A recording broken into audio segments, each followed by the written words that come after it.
Assalamualaikum warahmatullahi wabarakatuh. Nama saya Jainuddin Sukron, NIM 181420092. Saya di sini akan mencoba untuk menjawab pertanyaan. Yang pertama itu regulasi atau peraturan. Di sini terdapat 3 poin. Yang pertama itu peraturan mengenai tata cara perizinan pendirian bank dan jaringan kantornya. Yang kedua itu peraturan mengenai pedoman usaha bank. Yang ketiga itu informasi yang diperlukan oleh otoritas pengawasan bank. Pengawasan yang kedua yaitu pengawasan tidak langsung. Jadi otoritas pengawasan bank mengawasi bank dengan cara menganalisa data atau informasi yang diberikan oleh bank.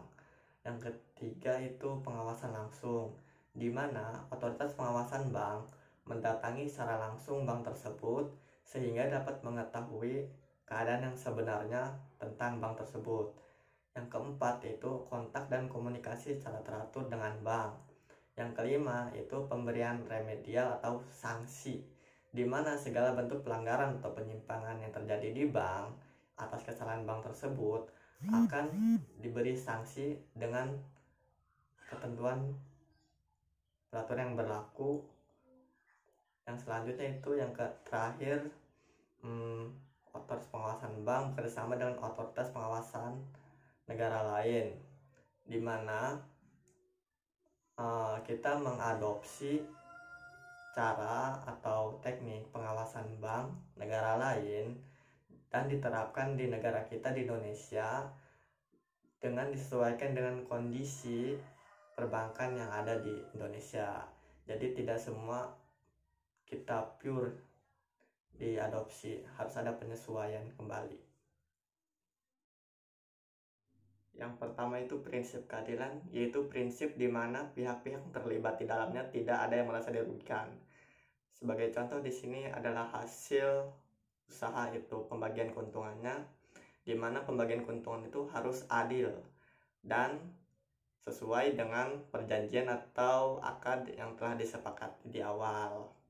Yang kedua itu prinsip kemitraan, di mana antara lembaga keuangan syariah dan nasabahnya itu harus memposisikan diri sebagai mitra usaha atau mitra kerja. Tidak seperti halnya dengan perbankan konvensional, di mana bank konven dengan nasabahnya itu hanya sebatas debitur dan kreditur saja. Nah, jadi di lembaga keuangan syariah itu harus bermitra.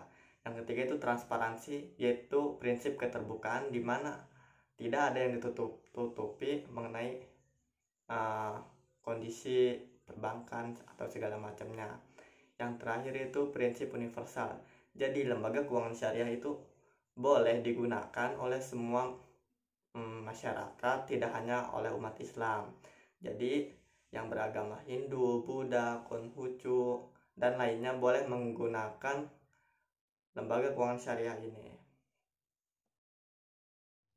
Ciri yang pertama yaitu kebijakan yang memperbolehkan bank menanamkan dananya pada aset yang kualitasnya rendah.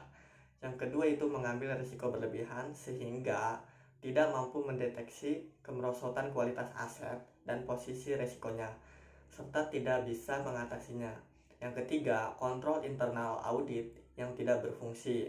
Yang keempat, penilaian aset yang tidak realistis. Dan yang terakhir, termasuk dalam melakukan klasifikasi kualitas pembiayaan itu tidak transparan dan kurang bagus.